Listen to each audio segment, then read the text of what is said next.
Good afternoon. Thank you all for being here. Welcome to the 2022 Dewey Lecture on Law and Philosophy.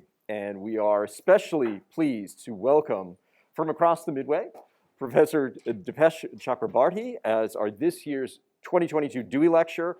And I've been told to keep my introduction short because you want to hear from him rather than from me.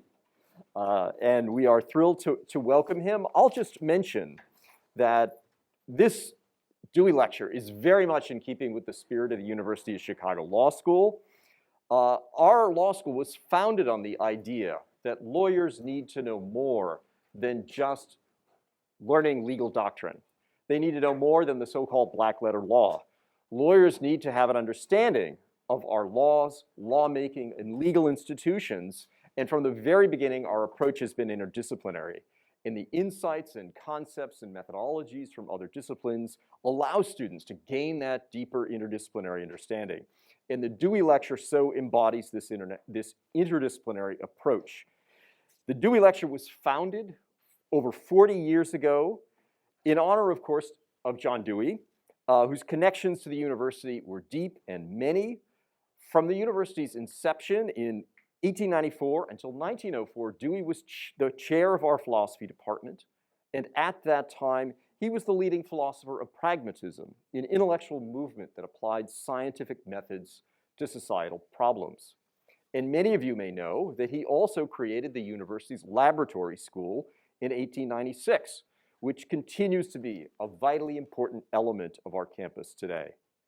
And so in 1981, then Dean of the Law School, Gerhard Casper, decided the law school should recognize Dewey's contributions to the university and to the law school. And so he corresponded with philosopher Sidney Hook, who at that time was the president of the John Dewey Foundation.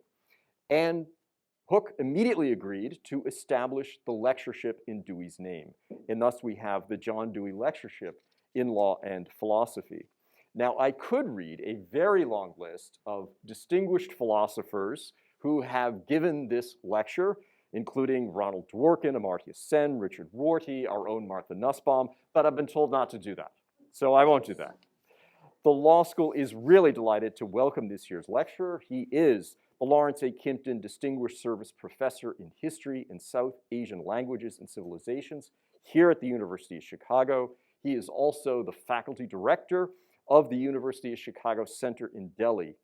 He has an astonishing scholarly record. His publications, I'll just mention a couple of recent books: Provincializing Europe, Post-Colonial Thought and Historical Difference, The Climate of History in a Planetary Age.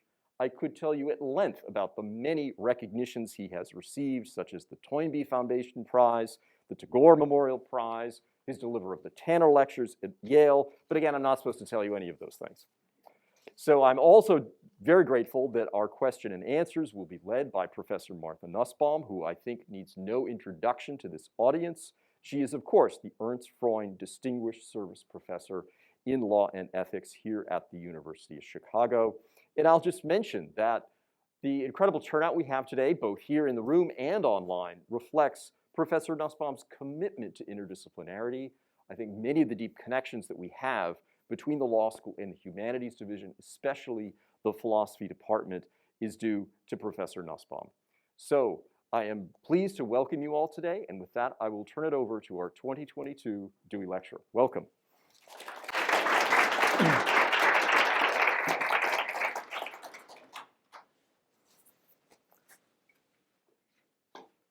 Thank you. Thank you, Dean Miles, for that very warm introduction. And I also have to thank Martha, and I think Brian Leiter too, who were initially involved in the process of suggesting my name as the Dewey Lecture. It's a great honor.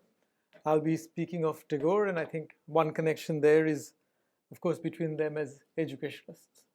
And at the end of my lecture, I'll come back to the question of education, which is also exercising us at the moment in this committee that the president of the university has set up to think about what initiatives the university might take in the area of climate and energy. And I'm privileged to serve on that committee, and I'll be sharing some of the thoughts that have emerged in the deliberations of the committee towards the end of my lecture when I come back to the question of education. What I'll do, I'll try to speak for about 35 minutes in the interest of a Q&A, and I'll just time myself.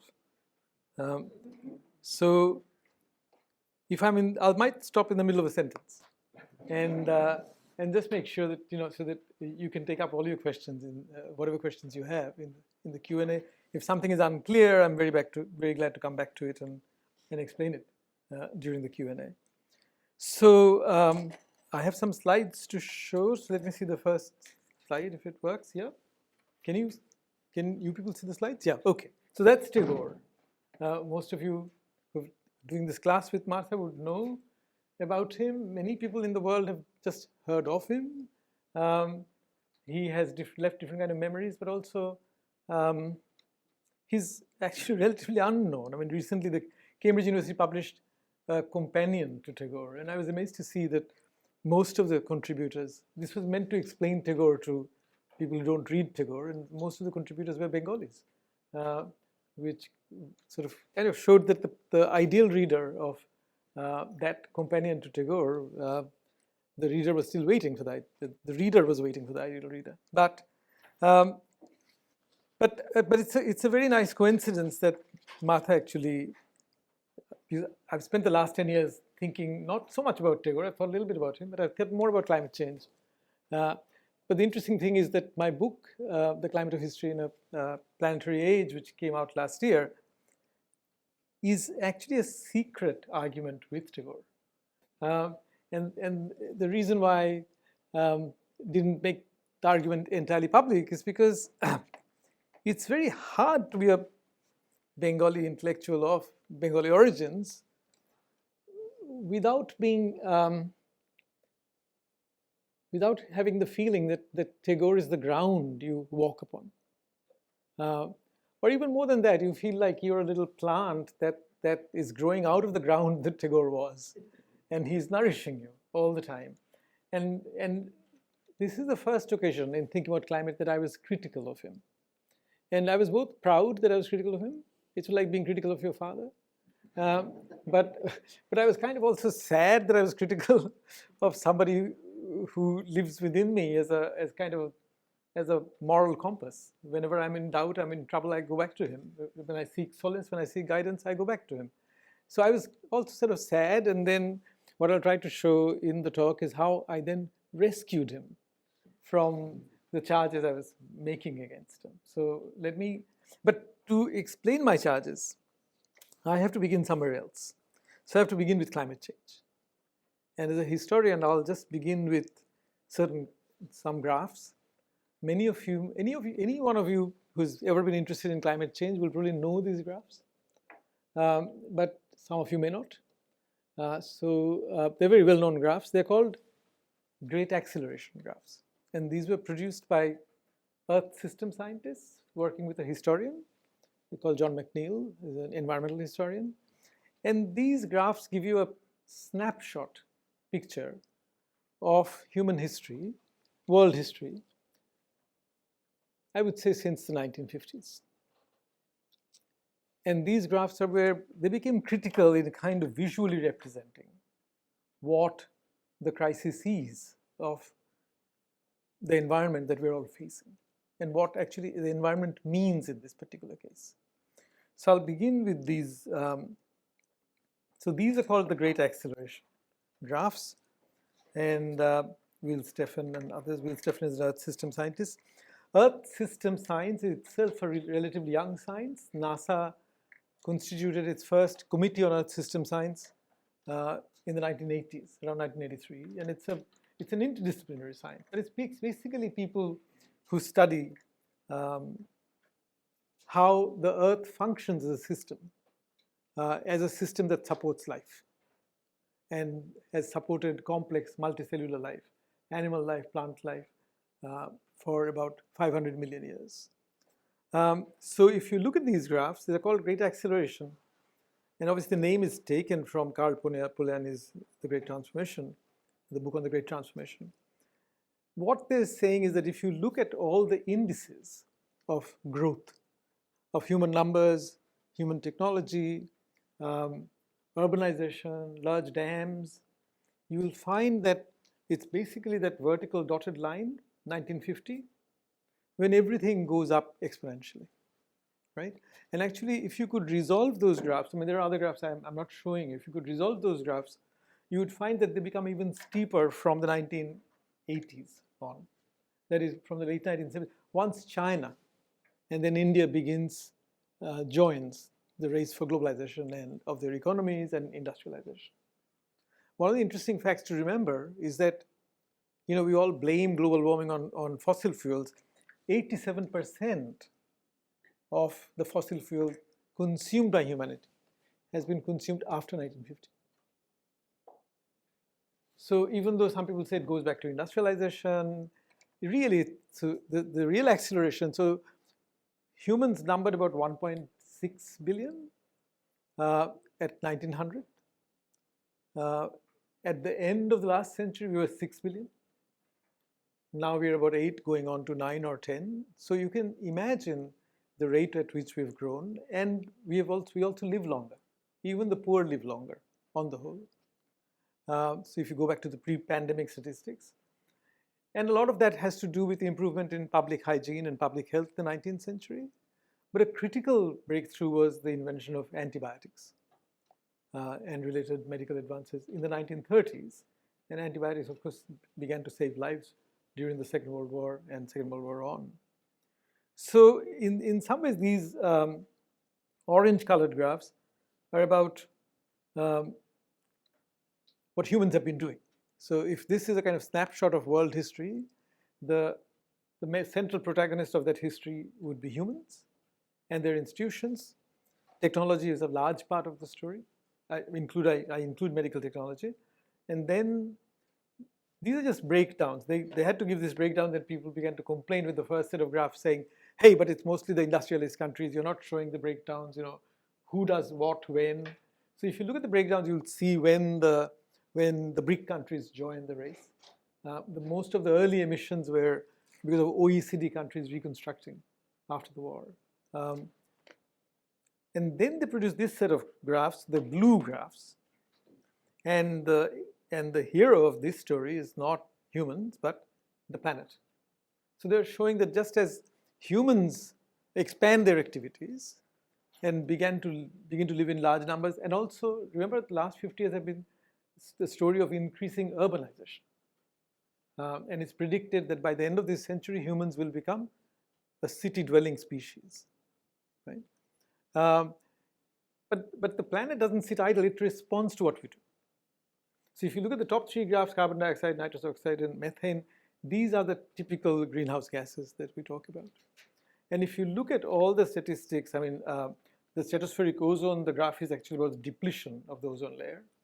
So if you look at these indices, you will find that you can again draw a line in 1950 and suggest that there's a very strong correlation between the expansion of the human realm and the environmental crisis we face. So, and 2 other things I want to add to it. One is, of course, a Duke geologist suggests this is Peter Haff, who suggested that if we want to think about human history today, we have to, how we think about the Earth being, there's a core, but then the rocky lithosphere. And then you have the biosphere, then you have the atmosphere and the stratosphere. And this geologist suggested that we should also think of another sphere on the surface of the Earth that he called the technosphere. In other words, he was arguing that if humanity hadn't evolved technology to connect this whole world, all kinds of connectivity, from telephone cables to internet and satellite connections, all kinds of things, then we would not be able to sustain human numbers at this level, like so many billions of humans. He has some calculations whereby he shows that if you completely took away everything that connected human beings, that our population would crash to about 11 million. So therefore, he says that maybe humans may have begun the technosphere, but we are so dependent on it that technology has become the precondition for biology. And that sense, he suggests maybe the humans are the sentient aspect of the technosphere. The other thing to remember is that humans have also become the biggest geomorphological agent on the surface of the planet. Geomorphology is the study of the change of landscapes. So we humans today move more Earth around than all the rivers of the planet taken together. And this has become so naturalized. Earth moving equipments have become so naturalized. So I have a couple of pictures from Hyde Park. This is a colleague's son, and he said you can show his picture, but don't name him. And this is when he was 2, and you can see him next to this machines which we see everywhere. I grew up in India without these machines, and I used to see small people taking stuff out on bamboo scaffoldings, big building. Now India, China, wherever I go, I see them, and these have become so naturalized that here's the same child playing with a toy version of this, right? So a child grows up thinking this is eternal, this is how the world always has been. But it's not true. Humans have become the biggest earth-moving agents. And we've actually even terraformed some of the continental shelves, bottom of the seas, because of mining for petroleum, all kinds of reasons, right? So therefore, the argument is, there are 3 arguments that have come out of Earth system science. One is that when we expand to this degree, we affect not only the present. I mean, Anthony Fauci and his colleagues have been arguing for a while that we have entered an era of pandemics, because pandemics are tied majorly to many things, but majorly to deforestation. And one of the factors involved in deforestation is mining, but also other factors like human habitation, extended habitation, farmland, etc. But so Earth system speaks of a connected world. And that's why when Earth system scientists begin to tell the story of life and what keeps life there, they tell a very interesting story about human beings. And my typical example of that is the air we breathe. So the air we breathe has 21%. The oxygen share of it is 21%, which means there's not so much oxygen that everything would burn up, forests would burn up. And there's not so little oxygen that we'll all choke to death. The planet, oxygen is a funny gas. It's a highly reactive gas. So if you want to maintain oxygen, the share of oxygen at that level, you have to constantly supply the air with fresh oxygen. So think of us, we can't survive without this oxygen. But we don't produce the fresh oxygen that's needed. And that's produced by bacteria, fungi, by plants, by phytoplanktons, all kinds of other forms of life that we normally consider inferior. And for how long the planet has maintained this atmosphere in which the share of oxygen has been limited to certain levels? For almost 400 million years.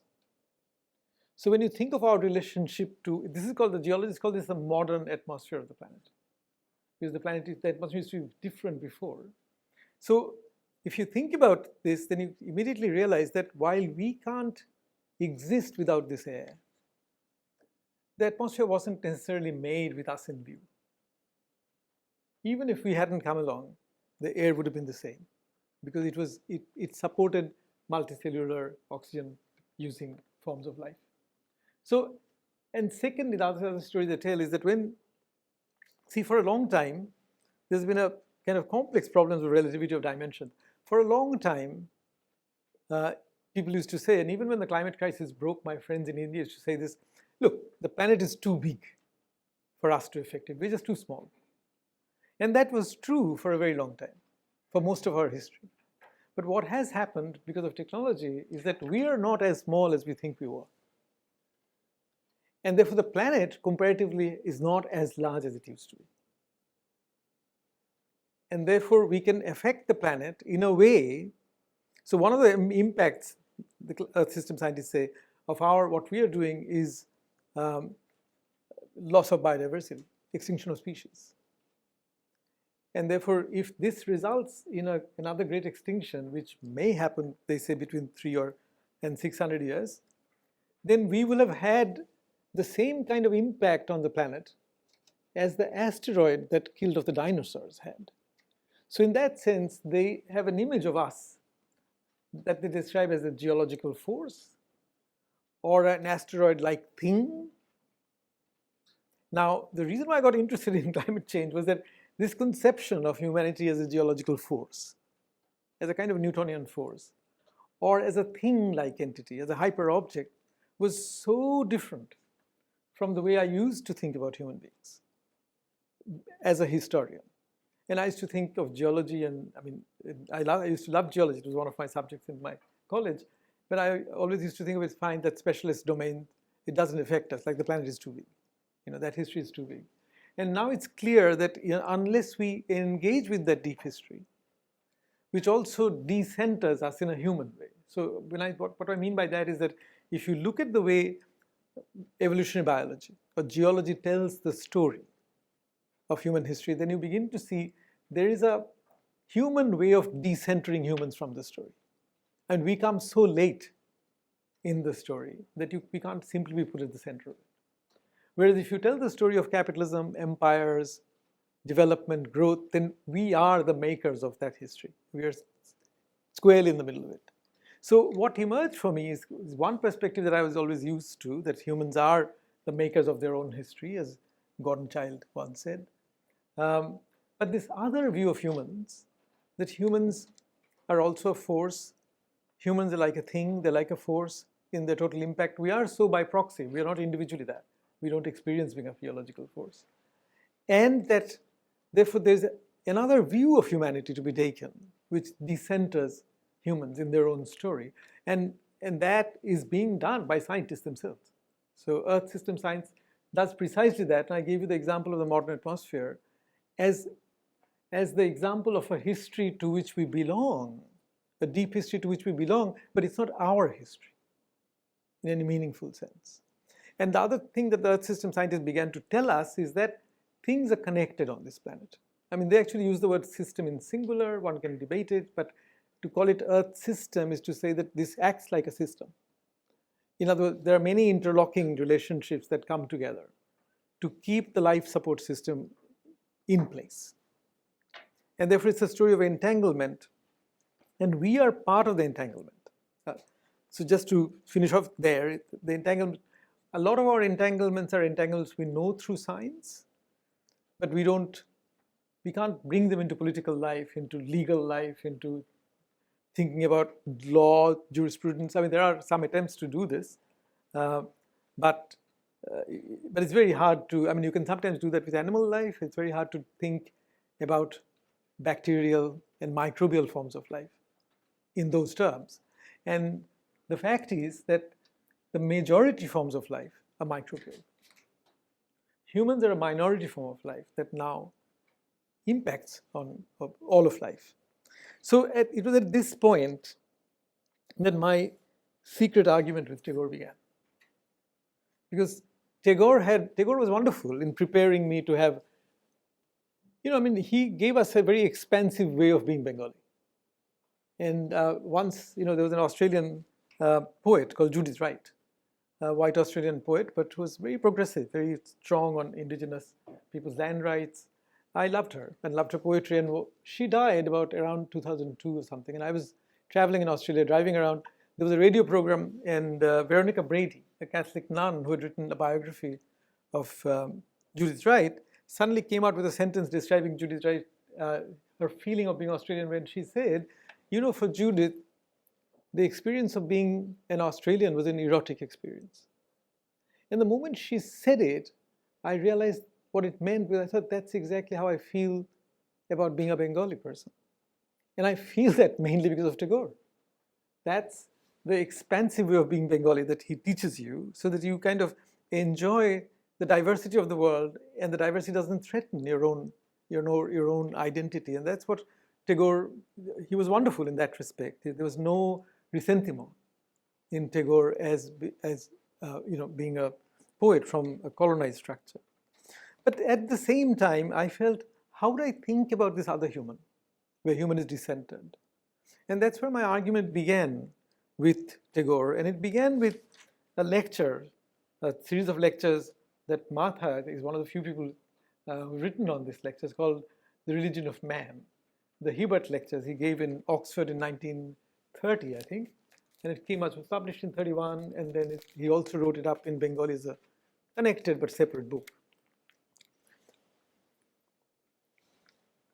And I realized that Tagore, he gave it in 1930, and he has actually, he belonged to a group of intellectuals thinking about the relationship between man and the earth or the world as a matter of intense discussion in the years between the Great War and the Second World War, particularly in the 1920s and 30s, when the question of man and his civilization was raised by many modern thinkers of Europe and elsewhere.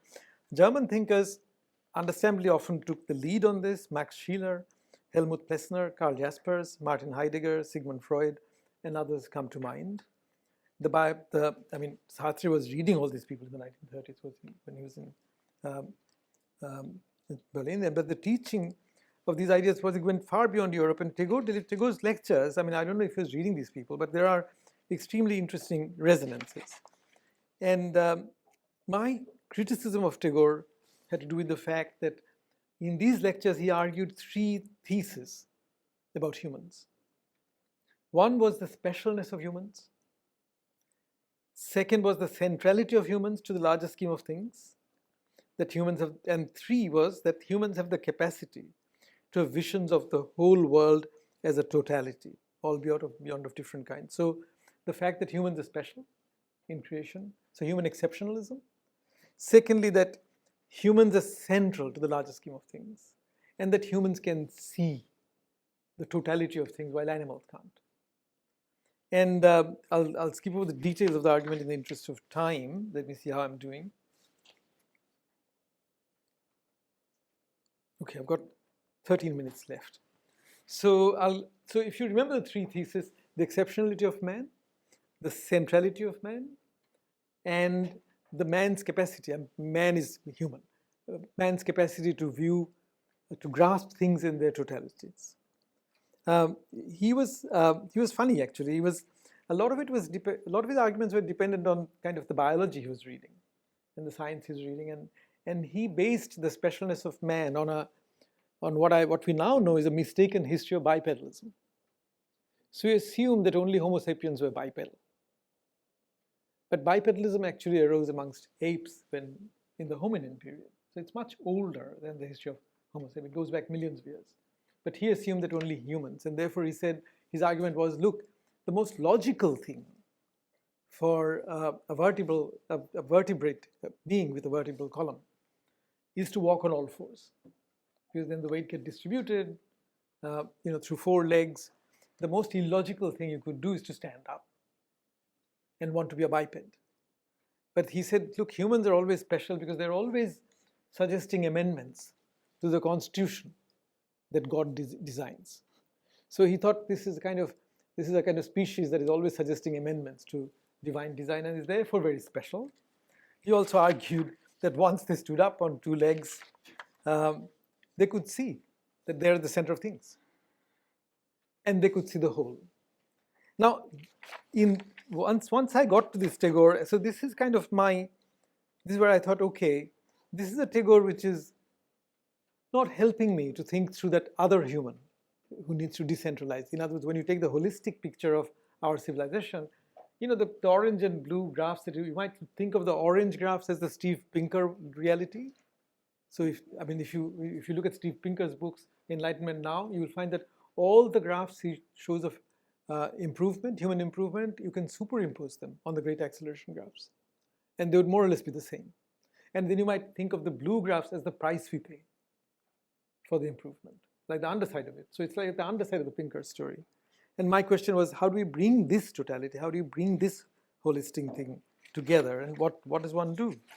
And this has always been difficult to do in political thought. So this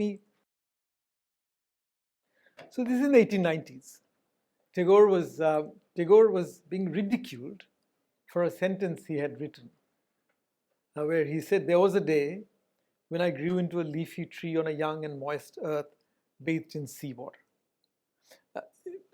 I mean, you have to be Bengali to know what kind of a revolutionary changes he made in Bengali poetry, but journals were just killing themselves laughing with this sentence. Saying, oh, this poet thinks he was once a leafy tree. And somebody was collecting Tagore's essays together and took that sentence out. Somebody who loved Tagore and didn't want Tagore to be ridiculed even more. And Tagore wrote a letter to him saying, you have raised the editorial axe against my memories of having been once a tree. But this action of yours is not like the pruning of unnecessary branches. It's striking at the root of my life, because this is my inmost realization. Within my life, there's a secret memory of the life of trees.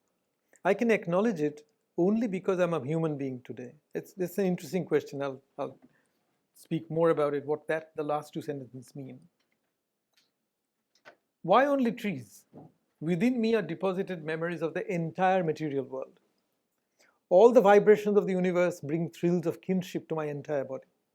The silent and ancient exuberance of trees and creepers have found today a language in my life. Why else would I feel called upon to celebrate the spring right now, when budding mangoes on trees seem to be intoxicated with a joyous spirit? Why else would you not let me express the tremendous sense of joy that comes from water, land, trees, and birds, and that courses through me? Why? Lest people should make fun of me? And then he goes on to say, whenever, at auspicious moments, the realization that I'm here together with the sun, the moon, the stars, the land, rocks, and water rings out in my mind with the clarity of a musical note, my body and mind experience the intimate thrills of a vast existence. This is not me poeticizing. This is my nature speaking. It is out of this nature that I've written poems, songs, and stories. I do not feel the slightest bit of shame about this. It is because I'm a human being that the entire truth of the non-living and the living find itself in a state of completion in my existence. Now, whether it finds itself in a state of completion is questionable, but he's clearly talking about who comes after what. And that the fact that, and that becomes clear in these sentences. The waves in my bloodstream dance to the rhythm of the waves in the sea, but the waves of the sea cannot recognize me. The joys of my life blend in with those of the trees, but the trees do not know me. They do not carry my memory as I do of them, but what is there to laugh at in all this? So this was, in some ways, the closest I could bring Tagore to my concerns with deep history, and the way in which deep history, we have this one-sided relationship with deep history, that we come out of it. In that sense, I said we belong to it, but it is not our history. So he's saying, I recognize the tree as my predecessor. The tree doesn't recognize me. The tree doesn't have my memory built into it.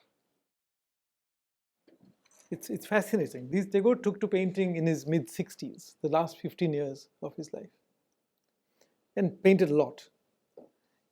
Here's a picture of trees. Now, if you read Tagore's, if you know his songs and poetry, Tagore always individuated trees and flowers. And actually, he was in the habit of giving names to flowers that didn't have names in Bengali. There's a list of flowers that even if you go to Shantiniketan today, people might still remember. They'll point to a wildflower and you say, oh, and they would say, Gurudev called it by this name. In his songs, you distinguish between the smell of the champa flower and the smell of the sparul flower. And whereas in painting, there's a lot of discussion on Tagore's painting. People have commented on the influence of primitivism in Tagore's painting. But if you look at it, it's all generic. You wouldn't be able to say which particular tree he's painting. So it's in that sense, his painting reveals a kind of an identification with trees as a generic category, as almost like the connection between one species and another species.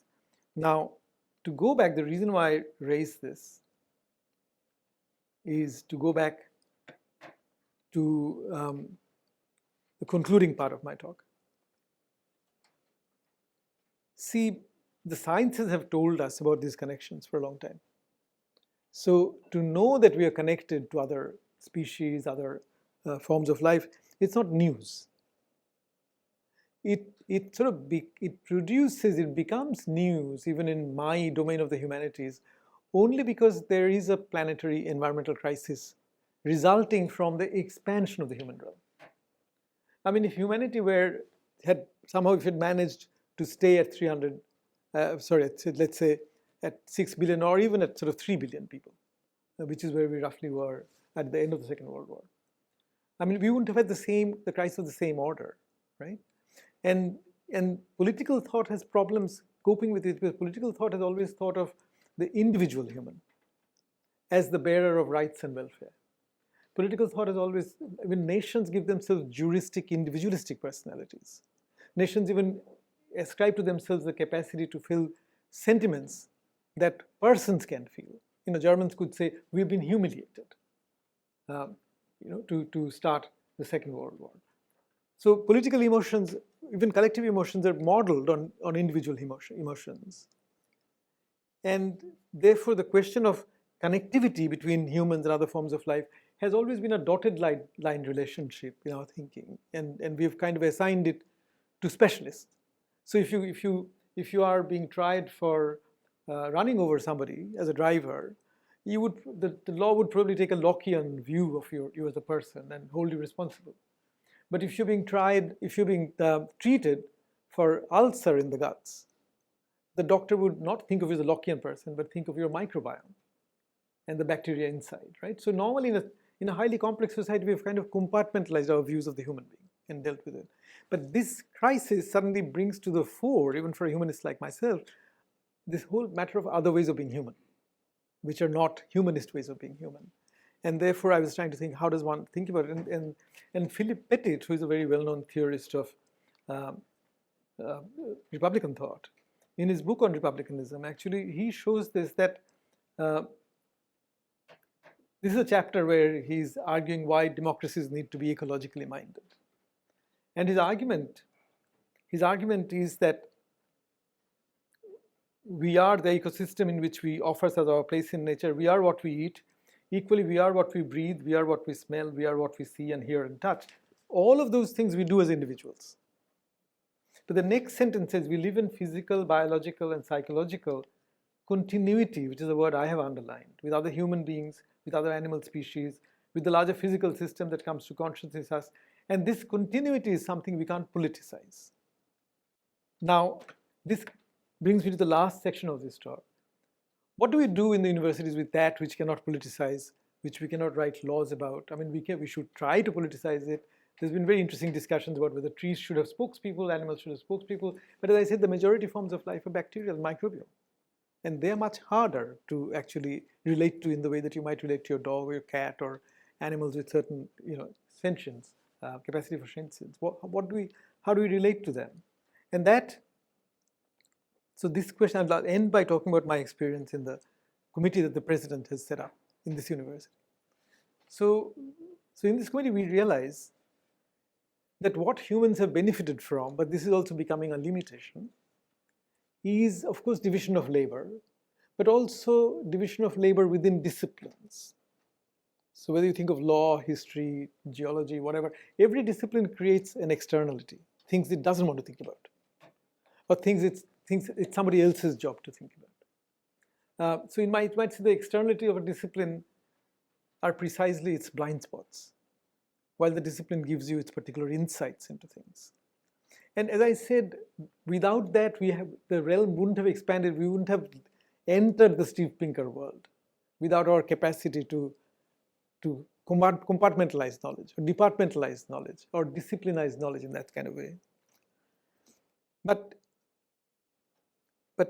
the climate crisis raises the question of a holistic view of things, which is what those graphs were all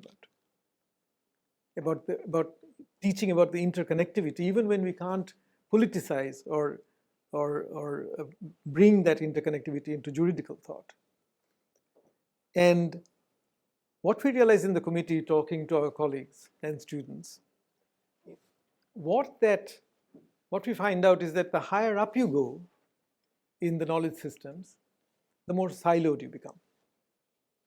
And it was fascinating for me to speak to people from the Pritzker Molecular Engineering Institute, or whatever it's called, where they're now investing, and many people are investing hugely into lithium battery technology to store energy, because both solar energy and wind energy has an intermittency problem. Wind doesn't always blow, sun is not always up, therefore you need to store energy. But it's interesting that people who think about lithium, the technology for lithium batteries, don't think about the politics of lithium mining or even the environmental impact of lithium mining. And mining is central to feeding, furnishing, providing for 9-10 billion people. And mining is also central to the story of the pandemic, as I was saying, to deforestation and all kinds of destructions. Whereas the lower down you go, if you go to courses in the college, you can indeed take a holistic view. And it's interesting in this situation, what do you do with this? Like, is the holistic view for kids? And as you grow up, you become only specialized. And so the point is that we have had an education system where the holistic view has constantly been forgotten.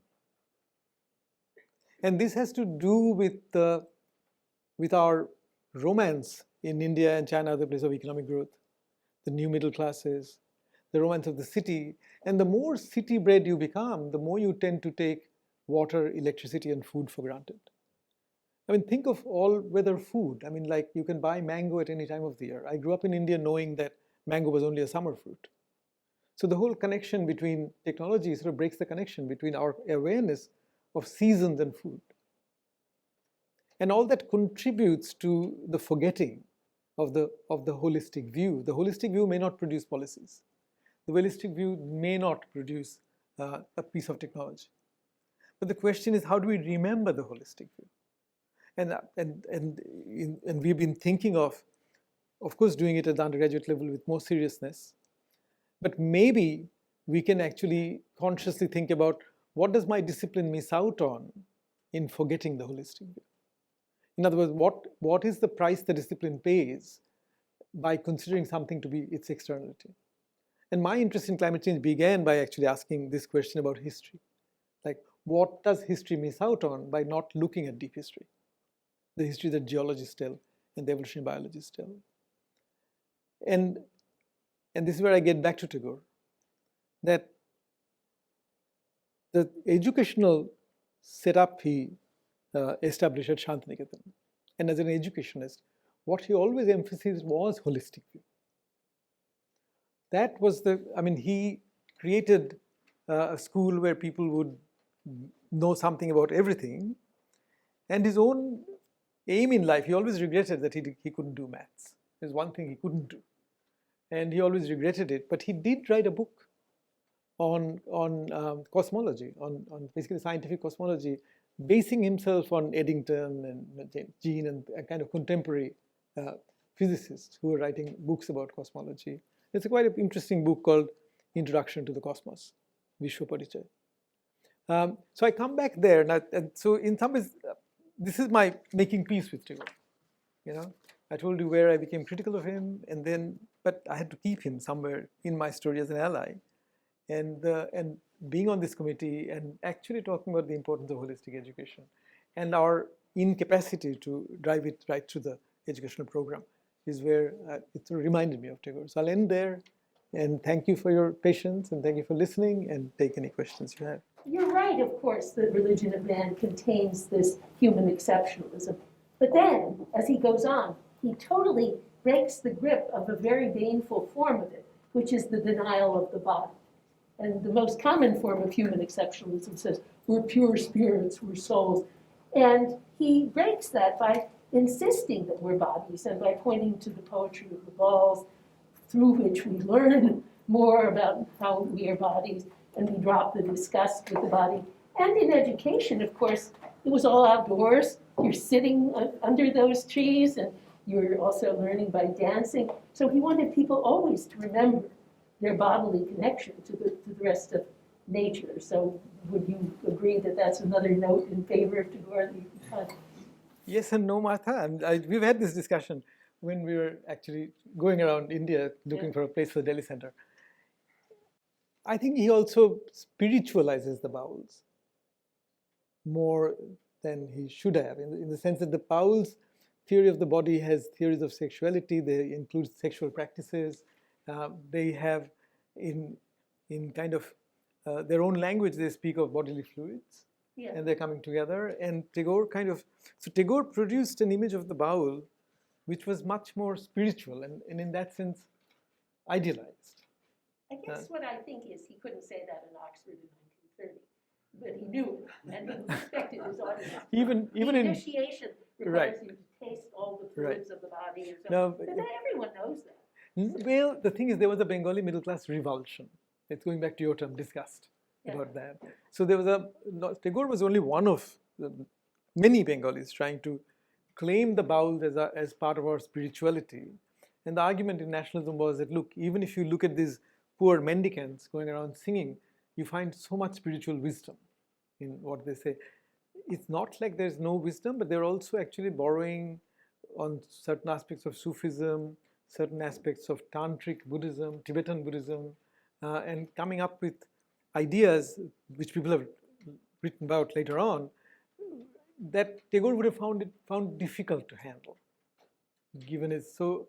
I guess we differ only in that I think he found it impossible to say in Oxford so you think it's as an Indian who's giving these lectures. Well, I can okay. So one day I'll sit down with the Bengali version of Religion of Man, and you will find that he has the same problem in Bengali.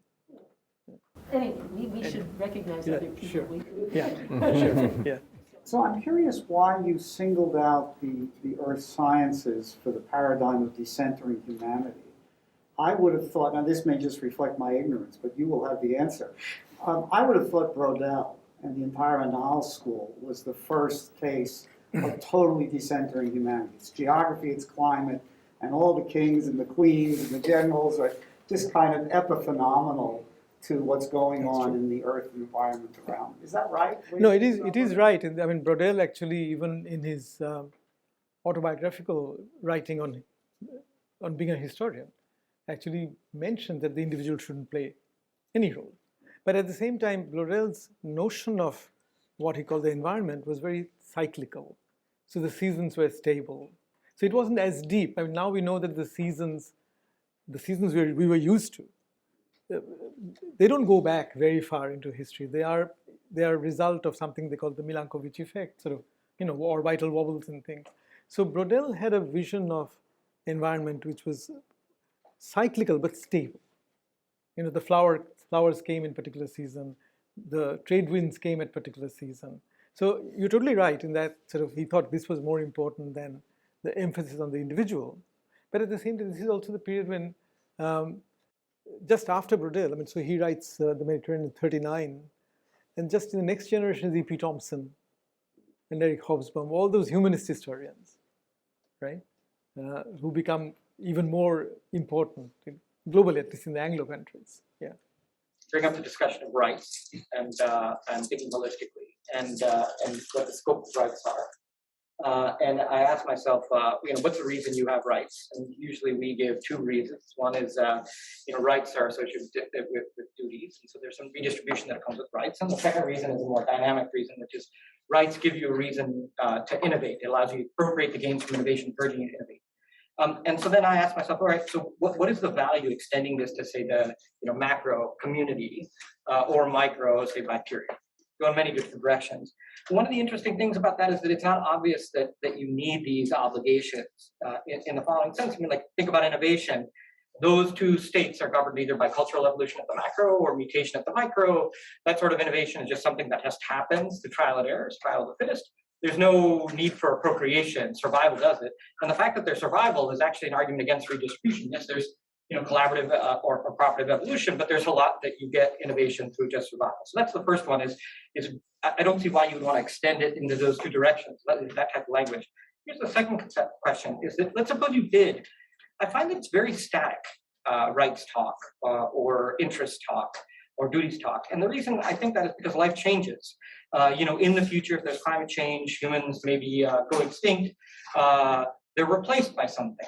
And maybe it's replaced by life, maybe it's replaced by objects, but matter doesn't go away.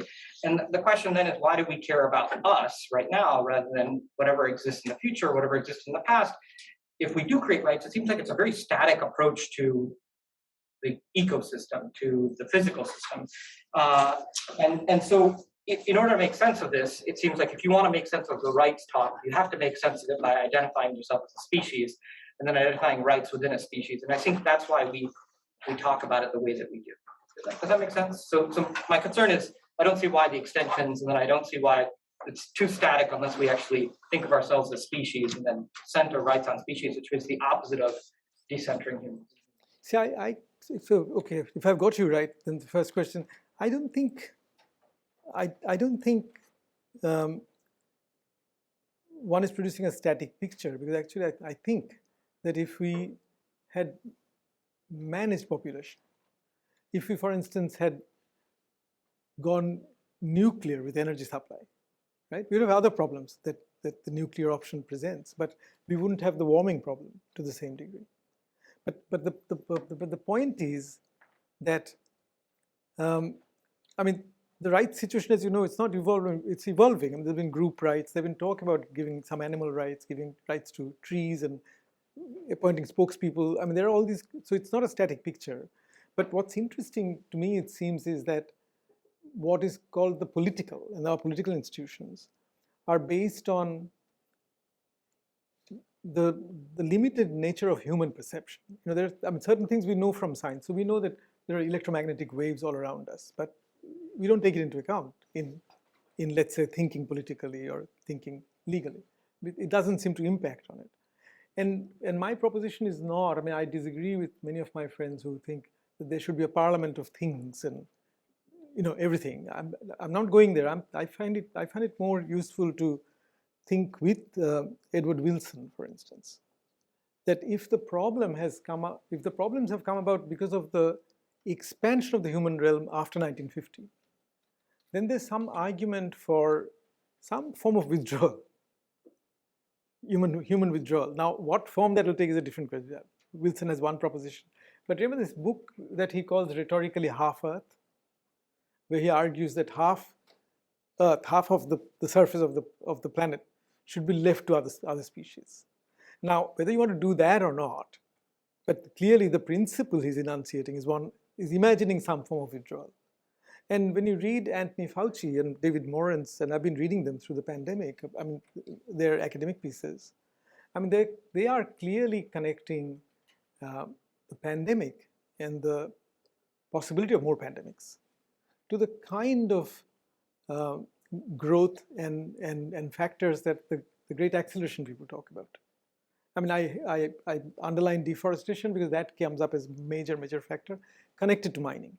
But on the other hand, if you think of human welfare, I mean, look, without lithium battery, your cell phone doesn't work. And, you know, without rare earth materials, the touchscreen doesn't work. And if you think of these as beneficial, I mean, India, for instance, Reliance has a huge program of rolling out cell phones to everybody, right? So if you think about growth and benefits, I mean, these things play a beneficial role. It's really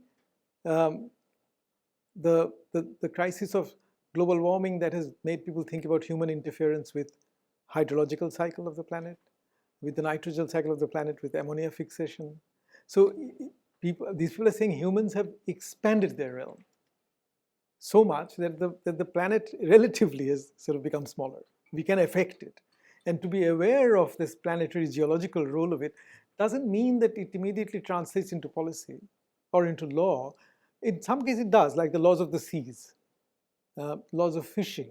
If the temperature distribution changes, you know, the fish spawn differently, or some will go extinct.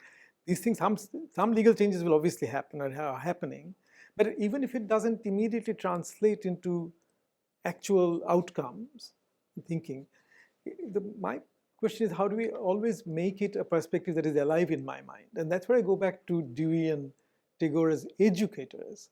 And that's what we're, in the committee, we're thinking that making changes at the undergraduate level, where you can teach holistically, where you can bring politics of lithium mining together with the story of lithium technology together, it does mean that you might produce academics in 20 years, 15 years, who might ask different questions of the disciplines. And my point is that we have benefited from the disciplinary arrangements, the specializations. And maybe it's come to a point where the crisis is telling us to remake the disciplines, which doesn't mean to give up on its advantages. So the argument is not that humans should live poorly, but humans should live differently. And so one argument that Fauci makes, for instance, which reminds me of Pettit's argument, is about continuity, the dotted line. So he actually argues that even the coronavirus that has lived, let's say, in the guts of bats in some Chinese forest, right? If you believe that story, or even if you don't believe that story. But so bats are a much older species, about 50 million years old. But he's saying that because this virus has gone through mammalian bodies, this virus is already pre-adapted to the human body because of the connections between human body and other bodies. In medicine, you always accept these connections when you try out new medication on animals and things. You realize that there are our bodies, the phenomenological experience of the body is not necessarily the reality of the body. And on the whole, we have so far treated the knowledge of those connections as belonging to the domain of specialists, right? The medical people know it. The ulcer doctor, surgeon knows how to deal with the microbiome. Whereas the Earth system story is about entanglements.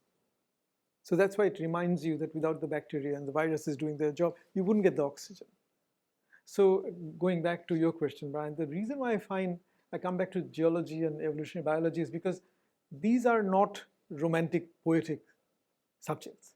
These are actually scientists working with what in their discipline constitutes hard data.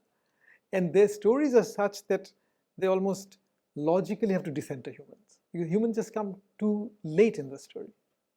Whereas in all the Viconian stories of human self-making, whether it's the story of capitalism, story of modernity, we are at the center of it. And that has given rise to questions of democracy, extending rights to all human beings. I mean, going back to the question of rights, think of human rights, think of the fundamental rights in Indian Constitution. I mean, nobody ever connects the question of rights to the size of the population, right? And it will always be challenged. But the question is, if you have 10 billion people to support, you are going to make more demands on what the planet produces. I mean, there are no two ways about it. And that has implications for the planetary processes themselves. Every time you build, I mean, these are changing technology, but you build a building with bricks. The water that you put into a brick building is taken out of the entire recycling mechanism of water, right? That water is lost to the hydrological cycle. So India might have big plans for building more houses. China have big plans for building more houses, and mostly brick built. Now, again, these produce technological problems you could solve in time. But the climate crisis is very reminiscent of the interconnectedness of things. I was reflecting on a quote about how, I remember that I come from the trees, but they don't remember me. And to me, that suggests that at least a major source of discontinuity between us and other life forms is subjectivity and consciousness. And so I guess I'm wondering, to what, and to me at least, it seems like a major source of rights bearing, or a major source of some amount of empathy that I have with other life forms. And so I guess I'm wondering if you think that there is some level of a sort of insurmountable gap between our perception of our subjectivity and the sort of objectivity that we ascribe to the environment, or if you think that there is a way of kind of bridging that seemingly. No, again, this is where I disagree with most of my post-humanist friends who actually think that not only are there connections between us and other species, we can somehow give a political form to that connection. Whereas I feel that political emotions are based on human phenomenology and therefore are subject to our limitations. But cognitively, we know that we are connected. And with some animals, there's clearly communication, like with your dog or with your cat. With some animals, there is communication. So we know that it's a gradation. It's not black and white. But you can't extend it in the same way to microbial creatures, right, or microbial entities. So that's why, I feel it's a question of, I come back to Tagore there. It's a question of remembering the holistic view, even if the holistic view doesn't play itself out in your own discipline. I mean, one advantage with being a historian is that history is a useless subject. It's not a useful piece of knowledge. So you can actually expand your imagination. But in other disciplines where you're called upon to be useful, I think there are more restrictions.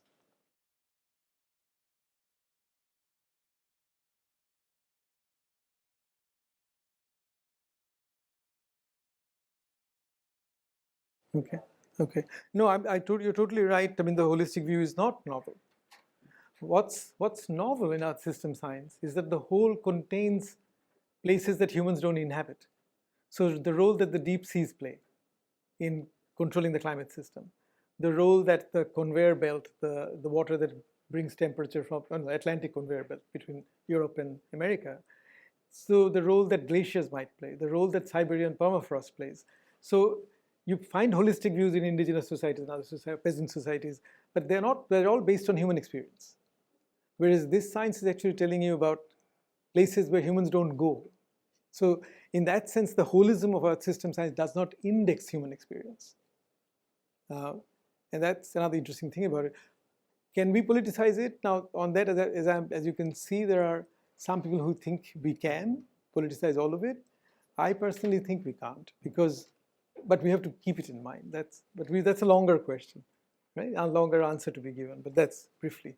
I'm sorry we have to end now, but I really want to thank you very, very warmly for a wonderful lecture.